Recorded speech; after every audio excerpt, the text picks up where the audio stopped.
Hallelujah. मसीह यस्सु में आपकी सलामती हो और खुदावंद का शुक्र हो। आज फिर खुदावंद ने हमें मौका दिया है कि हम उसके कलाम में से सीख सकें, और मैं चाहता हूं कि हम मिलकर सीखें। और मैं आप सबका दिल की गहराइयों से शुक्रिया अदा करता हूं कि आप खुदा के जिंदा पाक कलाम को सुनते हैं, और इस तौर पर हम कलाम से तरक्की करते जा रहे हैं।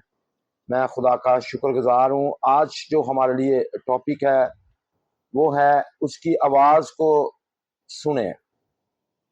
बहुत से लोग जो हैं वो खुदा की आवाज़ को नहीं सुनते, जिस तौर पर हमें खुदा की आवाज़ को सुनना चाहिए। और जब हम खुदा की आवाज़ को सुनते हैं तो हम यकीनन बरकत पाते हैं। और कलाम में लिखा है, अगर आप इस्तिस्ना 28 बार पढ़ें तो वहाँ लिखा है कि जो मेरी आवाज़ सुनते हैं और मैं उसे दुनिया की सब कौमों से ज़्यादा सरफराज करूँगा। मुकद्दस यकूब कहते हैं कि सुनने में तेज़ और बोलने में धीरे बनो। हमें सुनने में तेज़ बनने की ज़रूरत है। जब भी हम खुदा की हज़ूरी में जाते हैं, दुआ का मतलब होता है खुदा से बातें करना, तो खुदा की आवाज़ को भी हमने साथ साथ सुनना है। अगर आप मेरे साथ निकालें मुकद्दस यूहन्ना रसूल की अंजील और उसका 10 बाब, और जब हम उसकी 1 से 9 आयत पढ़ते हैं या 1 से 10 आयत तक पढ़ते हैं, यहाँ लिखा है, मैं तुमसे सच कहता हूँ कि जो कोई दरवाज़ा से भेड़खाना में दाखिल नहीं होता बल्कि और किसी तरफ से चढ़ जाता है, वो चोर और डाकू है। लेकिन जो दरवाज़ा से दाखिल होता है वो भेड़ों का चरवाहा है। इसलिए इसके लिए दरबान दरवाज़ा खोल देता है और भेड़ें उसकी आवाज़ सुनती हैं, और वो अपनी भेड़ों को नाम बनाम बुलाकर बाहर ले जाता है। जब वो अपनी सब भेड़ों को बाहर निकाल चुकता है तो उनके आगे आगे चलता है। भेड़ें उसके पीछे पीछे हो लेती हैं, क्योंकि वो उसकी आवाज़ पहचानती हैं। मगर वो गैर शख्स के पीछे ना जाएंगी बल्कि उससे भागेंगी, क्योंकि गैरों की आवाज़ नहीं पहचानते। यीशु ने उनसे ये तमसील कही, लेकिन वो ना समझे कि ये क्या बातें हैं जो हमसे कहता है। बस यीशु ने उनसे फिर कहा, मैं तुमसे सच कहता हूँ कि भेड़ों का दरवाज़ा मैं हूँ। जितने मुझसे पहले आए सब चोर और डाकू हैं, मगर भेड़ों ने उनकी ना सुनी। दरवाज़ा मैं हूँ, अगर कोई मुझसे दाखिल हो तो निजात पाएगा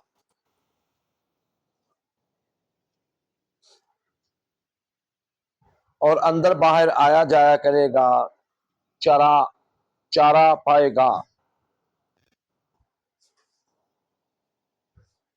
और मेरे अजीजों, चोर नहीं आता मगर चुराने और मार डालने और हलाक करने को। मैं इसलिए आया कि वो जिंदगी पाएं और कसरत की जिंदगी पाएं। अच्छा चरवाहा मैं हूँ। अच्छा चरवाहा भेड़ों का मालिक है, और भेड़िए को आते देखकर भेड़ों को छोड़कर ना भागेगा। कलाम का पढ़ा और सुना जाना हमारे लिए बाहिश से बरकत हो। खुदावंद का शुक्र हो। मेरे अजीजों, यीशु मसीह हमारा अच्छा चरवाहा है और हम उसकी भेड़ें हैं। यकीनन हमें उसकी आवाज़ को सुनना है, और यकीनन उसकी आवाज़ पर हमने कान लगाना है। बहुत से ईमानदारों को इस बात का यकीन नहीं कि वो खुदा की आवाज़ सुन सकते हैं या वो खुदा की आवाज़ को पहचानते हैं। ان کو اس بات کا خطرہ رہتا ہے کہ انہیں پتہ نہیں چلے گا کہ خدا ان سے کب بات کر رہا ہے، لیکن انہیں اس بات کا احساس نہیں کہ بائبل میں لکھا ہے ہر ایماندار کو یہ حق حاصل ہے کہ وہ پاک روح کی آواز سنے۔ میرے عزیزو، آپ نے اس حق کو حاصل کرنے کے لیے صرف اپنے ایمان کو مضبوط کرنا ہے اور ایمان ہی سے حاصل کرنا ہے۔ اگر آپ خدا کی آواز سننا چاہتے ہیں تو سب سے پہلے آپ کو ایمان میں مضبوط ہونا ہے، اور پھر ایمان ہی سے آپ یہ سب کچھ حاصل کر سکتے ہیں، اور اپنے آپ کو اس جگہ رکھنا ہے جہاں سے آپ خدا کی آواز سن سکیں۔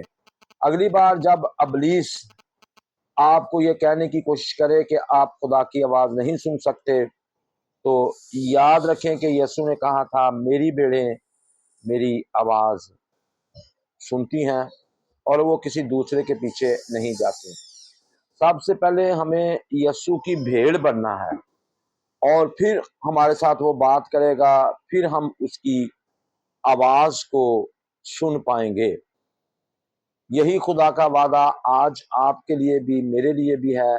خدا پاک روح کبھی بھی آپ کو خدا کے کلام کی مخالف سمت میں نہیں لے کر جائے گا۔ اس لیے اگر آپ کو کلام سے واقفیت نہیں تو آپ اس کی رہنمائی لینا آپ کے لیے مشکل ہوگا۔ پورا کلام جو ہے یہ خدا کی آواز ہے، خدا روح نے اس کو لکھوایا ہے، اور آپ کو اس کی واقفیت ہونی چاہیے، پھر آپ اس کی آواز سنیں گے۔ اور خدا ہمیشہ جب بھی رہنمائی کرتا ہے اپنے مقدس لکھے ہوئے کلام سے ہماری رہنمائی کرتا ہے۔ ضروری ہے کہ آپ خدا کے کلام کو پڑھیں اور اس پر غور کریں تاکہ خدا کی آواز کو پہچان سکیں۔ اگر آپ نے کبھی کلام ہی نہیں پڑھا، کلام ہی نہیں سنا، تو پھر خدا کی آواز کو کیسے پہچان سکتے ہیں؟ تو اس کے لیے نہایت ضروری ہے خدا کے کلام کی آواز آپ تبھی سمجھیں گے جب کلام سے واقفیت آپ کو ہوگی۔ تو یہ بڑا ضروری ہے۔ خدا کے انت لکھا ہے کہ میری بھیڑیں میری آواز پہچانتی ہیں۔ ہم خدا کے کلام کی آواز کو پہچانتے ہیں اور اس کے کلام کے پیچھے ہم چلتے ہیں۔ اور میرے عزیزو، یہ نہایت ضروری ہے کہ ہم خدا کی آواز کو پہچانیں، اور خدا نے جو ہدایات یسوع کو دیں اسے پڑھیں اور دن رات اس پر غور کریں، اور جو آپ کلام میں پڑھتے ہیں اس پر عمل کریں، اور نہ صرف اس وقت جب آپ کو یہ آسان لگے بلکہ ہر وقت اس پر غور کریں، اور چھوٹی چھوٹی بات میں بھی فرما برداری کریں۔ کلام کی فرما برداری کرنے سے آپ مسیح میں بالغ ہوتے جائیں گے اور اپنے کان خدا کی آواز سننے کے لیے تیار رکھیں گے۔ بہت جلد آپ خدا کی آواز کو اس طرح پہچانیں گے جیسے آپ اپنے قریبی دوست کی آواز کو پہچانتے ہیں۔ اس لیے حیران ہونے کی بجائے اس کی آواز سننے کی توقع رکھیں، اور اس کے بعد زیادہ وقت کلام کے مطالعہ میں گزاریں تاکہ آپ کے روحانی کان تیز ہو جائیں۔ اے آسمانی باپ، آج کے کلام کے وسیلہ سے ہم نے برکت پائی ہے، ہمیں فضل دے، ہم زیادہ سے زیادہ کلام پڑھیں، زیادہ سے زیادہ کلام سنیں، اور خدا کے کلام سے واقفیت حاصل کریں تاکہ ہم اپنے خدا کی آواز کو سن کر اس کی فرما برداری کریں، اس کی تابع داری کریں، جس طرح تیرے بندہ موسیٰ نے خداوند تیری آواز کو سنا اور اس کی تابع داری کی، اور بنی اسرائیل قوم کو جو ہے وہ مصر کی غلامی سے نکال لائے، اور تیری آواز سنی اور لاٹھی کو بحر کلزم پر بڑھایا اور اس کو دو حصوں میں تقسیم کی۔ جس طرح تیرے بندہ جوشوا نے تیری آواز کو سنا اور تو نے کہا کہ تم دیواروں کے گرد چکر لگا، اور جب اس نے دیواروں کے گرد چکر لگائے اور 7 بار چکر لگائے اور ایک دن میں 7 بار چکر لگائے، دیواریں اندر سے باہر گر پڑیں۔ آج ہمیں بھی فضل دے، ہمارے آگے جو ناممکن کام ہمیں نظر آ رہے ہیں وہ کیسے ممکن ہوں گے، اور ہمارے سامنے جو یریکو کی دیواریں کھڑی ہیں وہ کیسے گریں گی۔ ہمیں اپنی آواز سننے کا فضل دے۔ اگر مقدس موسیٰ کو، مقدس جوشوا کو تیری آواز سننی نہ آتی तो वो कभी कामयाब ना होते, बहरे कुज़म कभी दो हिस्सों में तकसीम ना होता, कभी वो दीवारें ना गिरती। आज हमारे शिगिर्द जो रूहानी तरक्की के खिलाफ दीवारें हैं, हमारी मुआशी तरक्की के खिलाफ दीवारें हैं, हमारी पर्सनल तरक्की के खिलाफ दीवारें हैं, यस्सु के नाम से अभी और इसी वक्त एक एक दीवार गिरे, एक एक नामुमकिन काम मुमकिन हो जाए। मैं यकीन करता हूँ ऐसा होना शुरू हो चुका है। जितने ये कलाम सुन रहे हैं उनको तूने फजल किया है, वो कलाम को बड़ी तवज्जो से पढ़ते हैं, कलाम पर गौर करते हैं, दिनों रात ध्यान रखते हैं, ताकि तेरी आवाज़ को पहचान सकें और उसको फॉलो कर सकें, ताकि अपने हर मसले का हल तेरे कलाम में से ले सकें। खुदा हम सबको तेरे फजल तेरे कलाम के सुपुर्द करता हूँ, यस्सु के अजीम और बबरकत नाम से, आमीन आमीन।